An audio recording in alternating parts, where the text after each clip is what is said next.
আজকে আমি বানিয়ে ফেললাম এক মজাদার রেসিপি ম্যাগি দিয়ে। তো বাচ্চারা তো ম্যাগিটা একঘেয়েমি একরকমভাবেই খায়। তো আজকে আমি একটু স্পাইসিভাবে বানিয়ে ফেললাম, তারা যেন আরও মজা করে খায় এবং বড়রাও তার সঙ্গে যেন মজা করে করে খায়। তো বিষয়টা হচ্ছে যে আমি স্টোরিতে দিয়েছিলাম, এটা জাস্ট ডেমো দিয়েছিলাম। তো আজকে আমি এখন প্রপারলি আপনাদেরকে দেখাচ্ছি কিভাবে কি করেছি। তো একটা ম্যাগির প্যাকেট নিয়ে নিয়েছি। তো ম্যাগির প্যাকেট নিয়ে আমি ম্যাগিটাকে একটু হালকা সেদ্ধ করে নিয়েছি, মানে একদম গলে যাবে সেরকমভাবে নয়, একটু ছাড়া ছাড়া থাকবে সেরকম। কারণ এটাকে আমি আবার কড়াইতে দেব, সেই কারণে একটু ছাড়া ছাড়াভাবে আমি সেদ্ধ করেছি। ম্যাগিটা ঠিক এইভাবে সেদ্ধ করে নেওয়ার পরে আমি জল ঝরিয়ে রেখেছি। তো জল ঝরিয়ে রাখার পরে আমি এর ভেতরে যা যা দেব এবার ঠিক সেই আইটেমগুলো আমি বানিয়ে নিয়েছি। একটু পেঁয়াজ কুচি, টমেটো কুচি, কাঁচা লঙ্কা কুচি, আপনারা চাইলে একটু আদা কুচিও দিতে পারেন, রসুন কুচিও দিতে পারেন, কিন্তু আমি সেটা দিইনি। আমি ঝালটা একটু কমই দিয়েছি যেহেতু বাচ্চা খাবে বলে। আর নিয়েছিলাম দুটো ডিম। ডিম নিয়ে আমি কি করেছি এবার দেখাবো। এবার কড়াইতে একটু অল্প পরিমাণে তেল দিয়েছি, তেলের মধ্যে আমি ম্যাগিটাকে আস্তে করে দিয়ে দিয়েছি। আস্তে করে দিয়ে জাস্ট একটা শেপ এনেছি। আপনারা এটা নিমকি সাইজের শেপও করতে পারেন। আমি এটাকে গোল করেছি, সার্কেল দিয়েছি। তো এই সার্কেল শেপটা আনার পর আমি এর ওপরে দুটো ডিম ফাটিয়ে দিয়েছি এবং ডিমের কুসুমগুলোকে একটু হালকা করে আমি ফাটিয়ে সুন্দরভাবে এর ওপরে দিয়ে দিয়েছি চামচ দিয়ে। তারপরে আমি এর ওপরে একটু লবণ ছিটিয়ে দিয়েছি, মানে পরিমাণ মতো আর কি, বেশি দিলে আবার মুশকিল।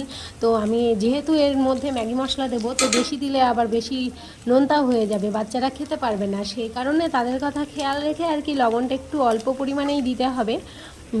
দিয়ে সুন্দর করে আমি ডিমের এটাকে সেভ করে দিয়ে এর উপরে লবণটা ছড়িয়ে দিলাম। এবং লবণটা ছড়িয়ে দেওয়ার পরে আমি কি করেছি বলুন তো, ওই যে আমার কুচনো পেঁয়াজ কুচি, টমাটো কুচি, তারপরে লঙ্কা কুচি যেগুলো ছিল সেগুলো আমি এর ওপর দিয়ে দিয়েছি। হ্যাঁ, এর ওপর দিয়ে দিলে পারে আপনারা চাইলে এর ওপরে একটু চিজও দিয়ে দিতে পারেন, কিন্তু আমি ব্যবহার করিনি, চিজটা ঘরে ছিল না, সেই কারণে আর কি দিতে পারিনি। তো চাইলে আপনারা দিতে পারেন, আরও টেস্টি হবে তাহলে। তো এগুলো আমি ওপরে দিয়ে দিয়েছি এবং একটু ঢাকা দিয়ে দিয়েছিলাম ভাপে ভাপে। আর গ্যাসটা একদম কমিয়ে দিতে হবে, কারণ বেশি জোরে দিলে পুড়ে যাবে, নিচটা ধরে লাগবে।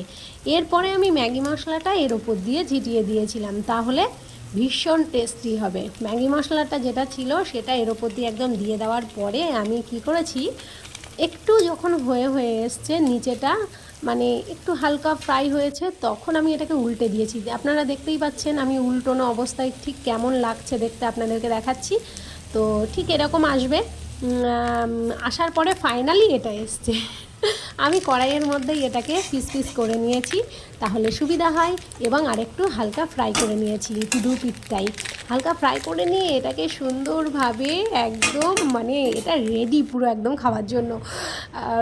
ওয়েট করছি কতক্ষণে আর কি খাওয়া হবে। তো সেই কারণে এটার ওপরে শসা আর পেঁয়াজ সুন্দর করে একটু সাজিয়ে দিয়ে একদম সস দিয়ে, টমেটো সস দিয়ে পরিবেশন, গরম গরম। ওফ, দুর্দান্ত দুর্দান্ত। এর থেকে মানে ম্যাগি দিয়ে এত সুন্দর একটা স্পাইসি একটা খাবার আপনারা যদি করে বাচ্চাদের সামনে দেন, তো তারা যে কি যে আনন্দ পাবে বলা ভীষণ কঠিন। রেস্টুরেন্টে না গিয়ে বাড়িতে এটা বানিয়ে ফেলুন আজকেই।